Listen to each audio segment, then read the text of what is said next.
Assalamualaikum teman-teman semuanya.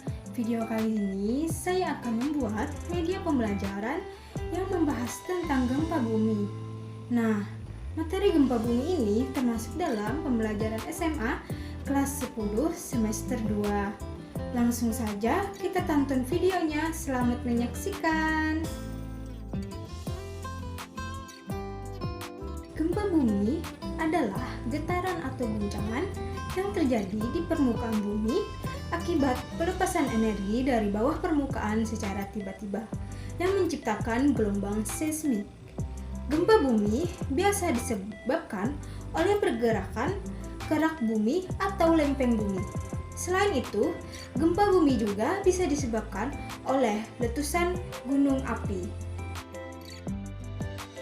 Gempa bumi juga bisa diartikan sebagai suatu peristiwa bergetarnya bumi akibat pelepasan energi di dalam bumi secara tiba-tiba yang ditandai dengan patahnya lapisan batuan pada kerak bumi. Frekuensi gempa bumi di suatu wilayah mengacu pada jenis dan ukuran gempa bumi yang dialami selama periode waktu.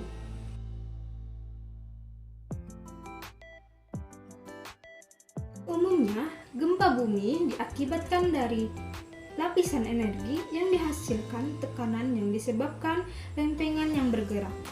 Semakin lama, tekanan tersebut semakin membesar dan akhirnya mencapai pada keadaan di mana tekanan itu tidak bisa ditahan lagi oleh penggiringan lempengan. Di saat itu pula gempa bumi akan terjadi. Nah, di samping ada salah satu contoh gambar gerak lempeng bumi. Yang pertama adalah gambar A. Gerak lempeng bumi yang saling menjauh satu sama lain juga bisa menyebabkan gempa bumi. Hal ini disebabkan saat dua lempeng bumi bergerak saling menjauh akan terbentuk lempeng baru di antara keduanya. Lempeng baru yang sudah terbentuk mempunyai berat jenis yang jauh lebih kecil dari berat jenis lempeng yang sama. Lempeng baru terbentuk akan mendapat tekanan yang cukup besar dari dua lempeng lama, sehingga akan bergerak ke bawah serta menimbulkan pelepasan energi yang juga cukup besar. Untuk gambar B ialah gerak lempeng yang saling mendekat. Juga bisa menyebabkan gempa bumi. Pergerakan dua lempeng yang saling mendekat juga berdampak pada terbentuknya gunung. Seperti yang terjadi pada Gunung Everest yang terus tinggi disebabkan gerak lempeng di bawahnya, yang makin lama makin mendekat serta saling bertumpuk. Nah, untuk gambar C ini ialah pergesekan lempeng. Nah, pergesekan lempeng bumi ini bisa menyebabkan gempa bumi sebab dalam peristiwa itu diikuti dengan pelepasan sejumlah energi yang besar. Gempa bumi umumnya terjadi di perbatasan lempeng-lempeng tersebut.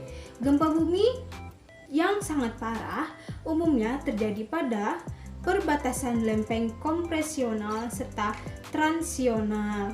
Gempa bumi fokus pada kemungkinan besar terjadi sebab materi lapisan litosfer yang terjepit ke dalam mengalami transisi fase di kedalaman lebih dari 600 km. Sekian video pembelajaran yang saya buat. Salah hilaf mohon dimaafkan. Assalamualaikum warahmatullahi wabarakatuh.